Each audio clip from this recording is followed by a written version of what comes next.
lwaki walese wano Sasha ate nze mulese sabo tubale tukyakola kati tujja kwongerezaako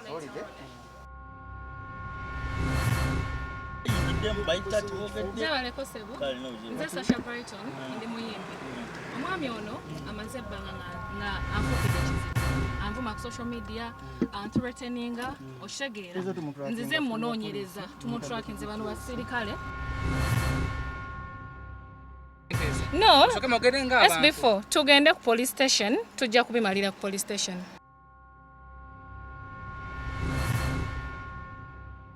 SB4 MEDIA tuguse ensonga kwoli muzukulu wa Kabajja yakubuuzaako waliwo nga mbijiza estambula ku social media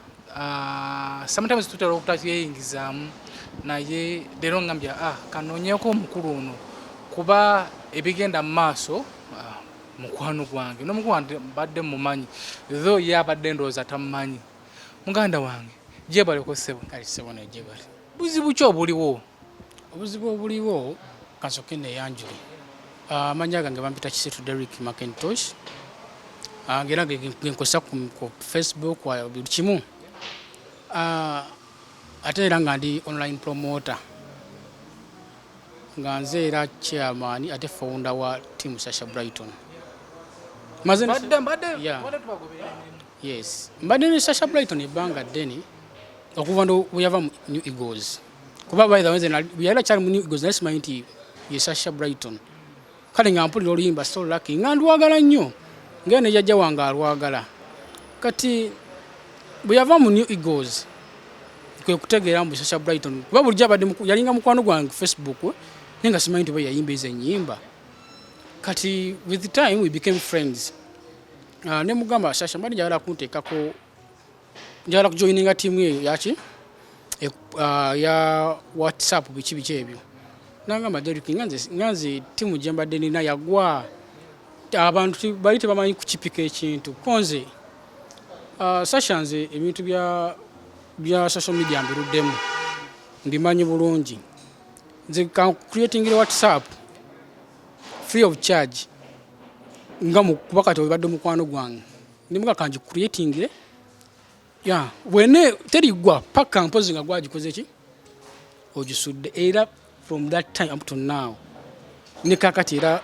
WhatsApp group ekyakola ki kyaba kyankalanya ekyatu kyankalanya nze mbi following let me brief kambere brief Sasha atandise emizeeje emibi yoza myaka nge 3 myaka kati 3 nenga muoninga nga mugamba Sasha naye ebintu byokola binene begenda kusuula team abana ogenda bamalamu amaanyi baberenga tebakyali interested in music wo nangamba Derrick biki mbera busy ne mugamba yesobera busy but busy ngokola ki kubanga oba toli ku stage oba toli ku ki oba toli busy mize ekemibi kati Sasha atandika nga we mtegeka meeting yemo nyina nga mukole meeting nga mtegeka meeting emachi ndiye kalenda walo nakabala kali yaongo kila bakaitowa motero biki nga Sasha ajareti nga bwetumuga nti meeting ya saa 8 Sasha aja saa 12 nga abana bakoyide bagala genda kuba kati omanyi bana abana babera mu timu zine z'abayimbi abamu babati bakola tukitegeera naye nga asobola ofuna data requesting enyimba z'omuyimbi okuba abamwagala nga ina passionate heart abakola ki abamwagala kati ne mugamba ne Sasha kyusaamu lumu yajja walolo yajja sawa emu nga tusimbula nagamba mudde tukole meeting ne mugamba Sasha naye kye tukola ki tukiddamu najja nga akikolera nga akikola ne mugamba ekyo kintu kigenda tukyawaganya kati recently waliwo omuwala ndoza last year waliwo omuwala bamuyita Shamaila balako omumanyi yakola okwanjula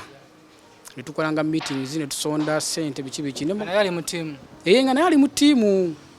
era muwala yabadde akulanga cake za Sasha Brighton zembadde nkolanga birthdays kuba mbadde nga mukolanga birthday surprise era waliwo ne birthday mu gye nali nkolera hotel eri Kololo eyo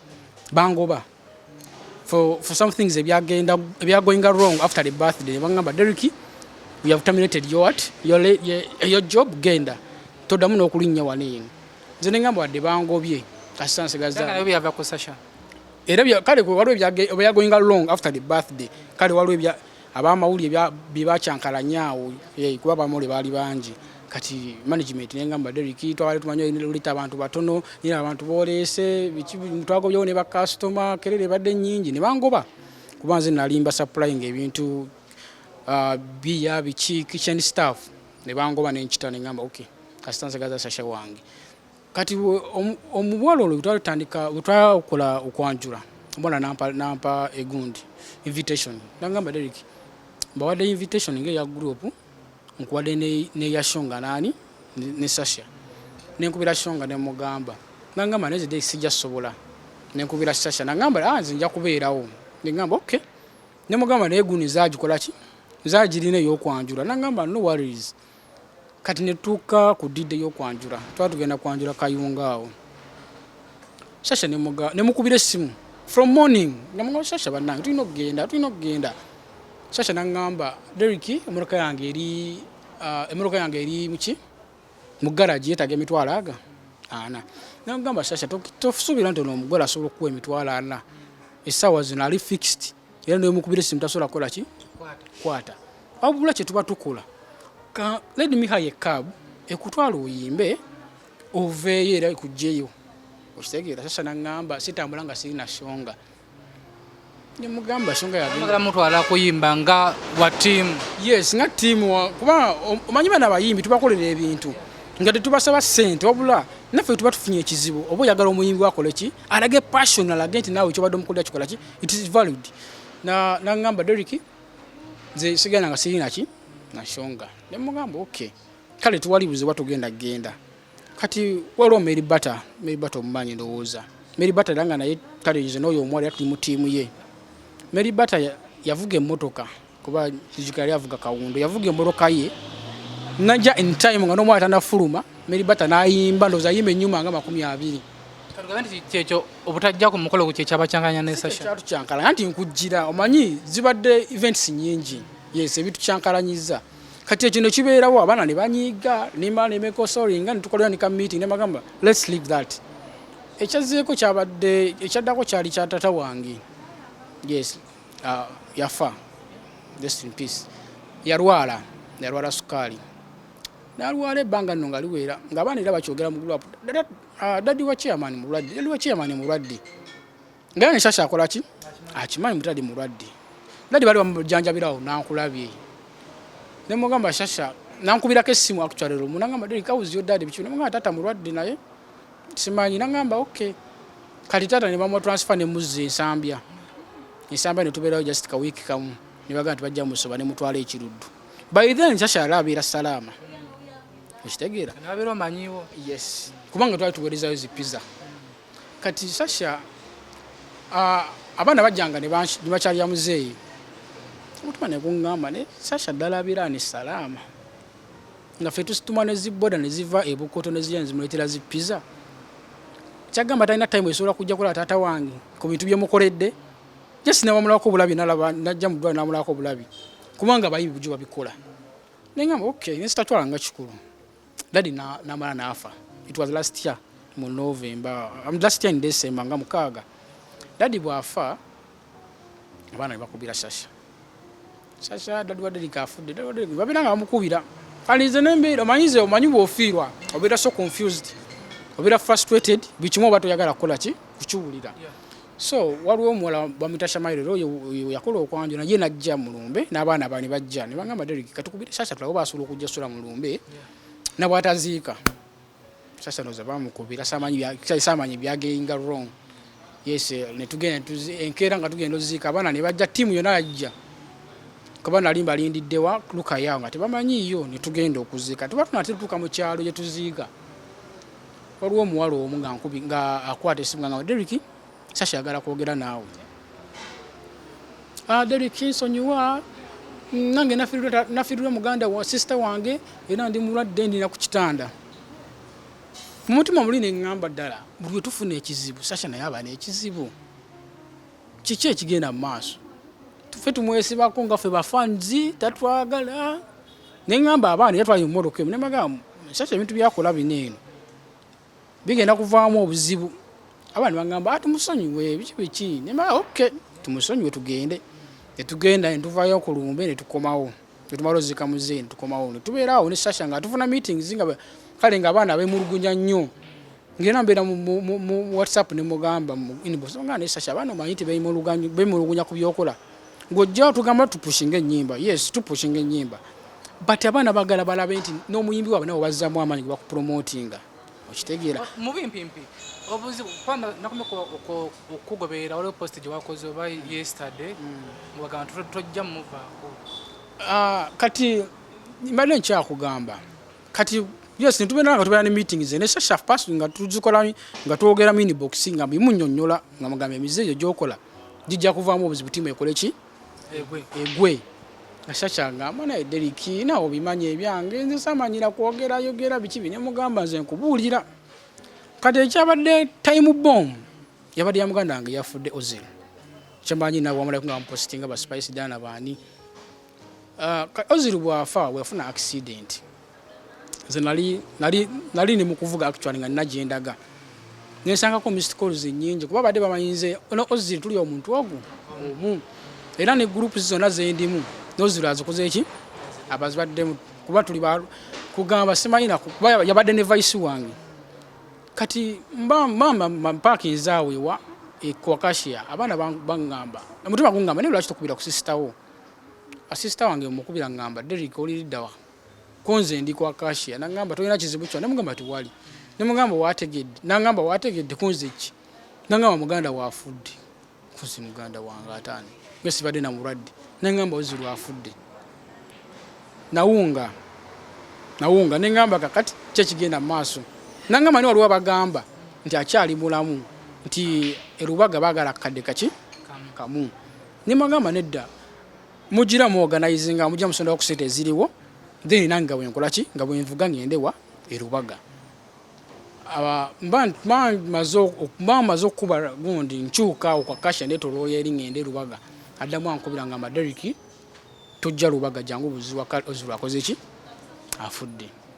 nempunga nenkoma wani wakane tekaye motoka actually natuka sanga 12 netikaye motoka mu garage ne nyaka boda nenga kangende paka waka nentuke wakanduza yazali sawe emu nenkubira Sasha nze mwennyini kuba timu yali etuuse wabana basinga bali batuuse nemukubira nemugamba alo Sasha nemugamba Ozil afudde kati twatuogera isimu gye nali kubisa lisi yangi yaliko opesa busatu kati nenyiga kapesa ka wansi nikajjako ki naye ng'oleda amaze otegeera mugambye eti Ozil akoze ki afudde nengamba kanzire mukubira Sasha muwe program nadamu kubira Sasha nga takwata simu abana lebe cyanga ne bagamba ndozura buryo gwatusiba ku Sasha bikibi buryo tugamba oyo mukazi bikibi ne magamba mukakane nze kamalo okola bekikola ki ekitambula maaso yesu ne tubeera we kiro kyonna tuba tuli awo Spice Dana ngajja jukira Spice Dana twakamugetako banga ddene banga tono nnyo ngajja nga jani manager roja baleeta omukyere sukali biki natwana emitwala 5 natwana ne van yatwala baki abazisi ba fans nitugena tuziika tuba tuli mu kyalo eyo nembaga netudde tukubule Sasha walwe mola yaddamu nakubira Sasha nagamba tata wange ali ku kitandi nakaseke naye lwaki abayimbi be Uganda olumu bafaani bamwe mbalamalamu amaanyi tujja nga tubaagala naye olumu ebikulwa bitera okututabulatabulamu so kati ensonga ezo kati tumala otutuuka mu kyalo yes mwana nadamu namukubira Sasha nagamba nti tata wali mulwadde ku kitandi nakaseke nengamba naye Sasha atwalimu amagezi kubanga luno omuwale yankubira nga naye ali mu tiimu nangamba Deriki Sasha bagamba ali nakaseke naye mulabyeko wano eno mu tawuni emakindi ngaavuga emotoka nga alina n'omwana gwataddewa wano ku bisambi yes nemugamba omulabyeko nangamba ye nemugamba ko gwesirikire Sasha yadda akola interview ku BBS yagambye mufu yava mu timu yafe myaka 3 emabega Sasha waba atya Katonda babanga tiyanyize left juice waneno munako nga 3 emabega ne screenshot sinsolo zireta teyegana yava mu timu just nakomeka 3 emabega kati ko bino byo posting ku Facebook leke lwaki temwesonyi wabwesonyi nomanya kati tuvudde mu timu ye ekyo amanyi bo firo bera ne pain nzina badde ne pain nyingi wano era nga ngamba Sasha naye ddala kubanga olaba muganda wange oyo yafudde. Sasha ye muntu abadde apostinga ku status ye n'agamba I'm craving for pizza, I'm craving for chicken, for chibi whatever. Nga muganda wange ajja mu inbox nga madole tukole ki nga Sasha mmanyiyo ngamba olinawo sete ngamba nawo bweziti ngamba okay waliwo omuwala mu timu yafa akola pizza bichebe chicken akolera obukoto nga mukubina mugamba agi mbani njagala owereze Sasha pizza oba njagala owereze chicken bichi ngera omuwala ye fetu kwa sente ye nateka mu boda paka salama oshegera ngera Sasha talina kyatusaba nitutakola ki nitutachikola omanyi timu zineno ziberamu abaana bano kambayita abawala bakolera ebwe babayita bakadama baba banji ate yo omuwala wa kadama inanga yakuwagada kwagala n'omutima ogwo ye tafaayo basalalo yina amukwata n'amukola ki n'amukuwa aba baana twatandika okusonda ki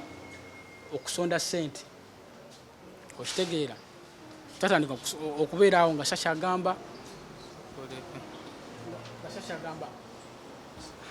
lwaki walese wano Sasha ate nze mulese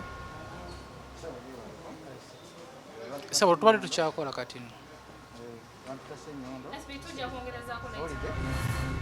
polisi nayo munange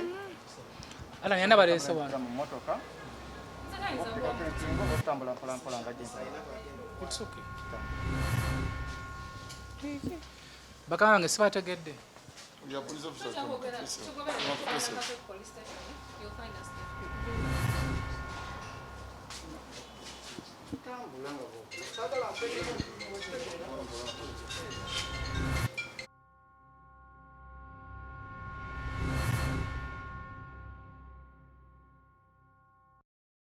Tisa, Racha yono nerinnya lyange, by everything tugenda kimalira ku police station.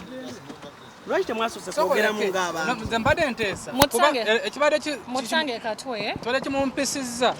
nga njala mwogere ng'abantu Mutange katwe ku police station.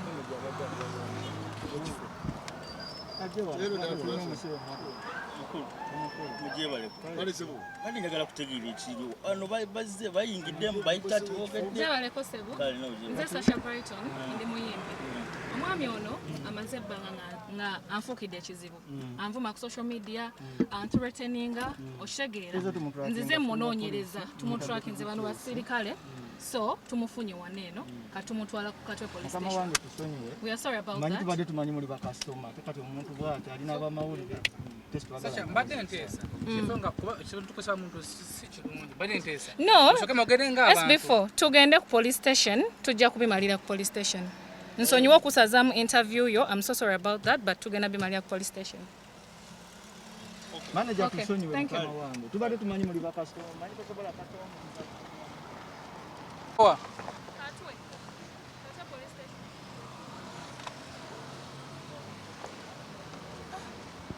Ebintu bino birudde ku social media nga bitambula nagezezzaako okubira Sasha olunaku lwa yesterday nga takwata masimu Nze aŋŋambye ansanze ku papazi naŋŋamba jangu mperekereko wano olina kamera ne mugamba tugenda kukola ki naŋŋamba gwe jangu tugende ne mugamba olina video shoot naŋŋamba gwe jangu tugende nali nkuyiseeko nga bya kisiru ne mugamba kale nkankana n'okukankana kuba bategedde bate wano wetuba simanyi nze ngenza olaba aweta wano naŋŋamba ala nteerako kamera tulabe ate ngenza okulaba tuyingira kana lewe ekyasinze okuneewuunyisa kwe kuyita ku poliisi n'anafuna abasirikale ne mugamba yiyi oluyimba lulimu basirikale naŋŋamba gwe jangu tugende tulabe batutrackinga Eh? tugende Katwe baze batutrackinga tugende Katwe ensonga zino mbadde sinaba zitegeera bulungi mbadde njagala mukuderika abinyonyonyobunya naye sinaba bitegeera tugende Katwe tulabe tomanya SB4 MEDIA tugusa ensonga ku tukyali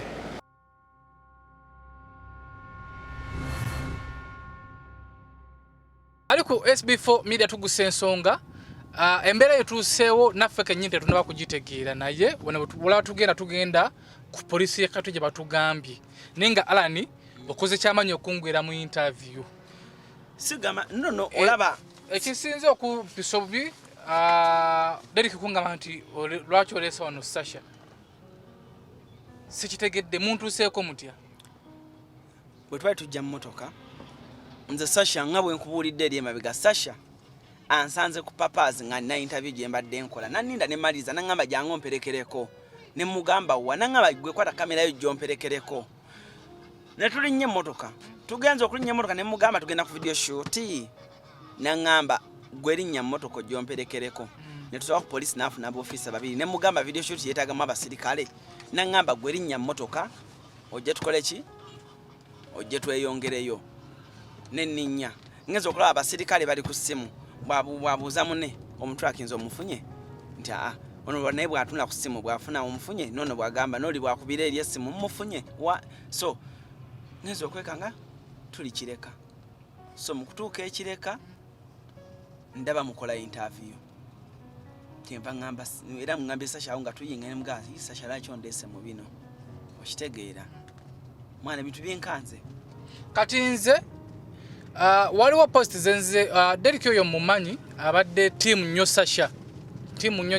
era babadde mu team Sasha bamumanyi abadde team ye nnyo nga ye muntu amupostinga ye muntu akomentinga okola post ye comment gyaleeta ya Sasha kati nendabanga ennaku zino post zabadde apostinga nga tezikuba Sasha kumuzawa wansi nagezaako okunonya Sasha ndoza wa yesterday ne mukubira essimu Sasha nga takwata simu era Sasha mbadde nga nzija musala interview naye nga yeebuzaabuza nga sifuna interview za Sasha kati nengamba naye lwaki sinonya ku Derek ono nenoonya ennamba ya Derek nenjifuna bwenjifunye nemukubira nagifunye nemukubira nemugaba olwo bitambula ku social media bisitategeera naye lwaki tubyogeddeeko tabadde mubinga naye andagira waali nga ngamba jangu ano bwoti nga neteka mudene nga nzija tubadde twakalikodi nga ngambulira era ensonga baba ino bulumi bonga bwa abaana ba team era Sasha akutteko Derek nenza team yonna yinzo jukwa lwakwa ntono yadda akola zi post naye mbu abaana bonna balina obulumi okusinzira nga watugambye abaana bonna balina obulumi ku Sasha bafiirwa Sasha teyalabikako balwaza nga talabikako waliwo n'omwana abadde nga vice wa team mbu yafa naye Sasha talabikako lwakuba kisinza okunkola obubi tubadde tugenda kutuuka ku kinyusi lwaki akola zi post ezo bwe muyingiriddewo nenga byo si birungi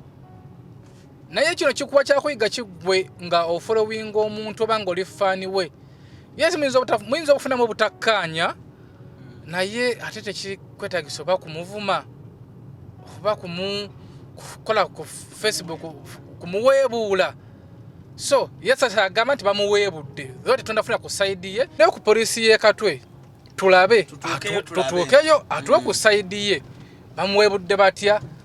kuba zo post nange mbadde nzirabanga era kyembaye kibadde kindeese kubeera nga njogerako ne Derek nga muvubuka munnange nga online promoter munnange mangaye nti post zokola online mbu wa online mbadde mu following ina channels biki akola nnyo Facebook ezo nga posting era Sasha postinga Sasha ba spicy bani mugambe nti mbadde kindeese kwogerezeganya era mbadde nteekateeka omugama amukubira essimu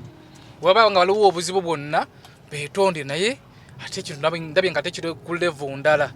kuba singa oba tufunye chance namukubira essimu ku ssimu ye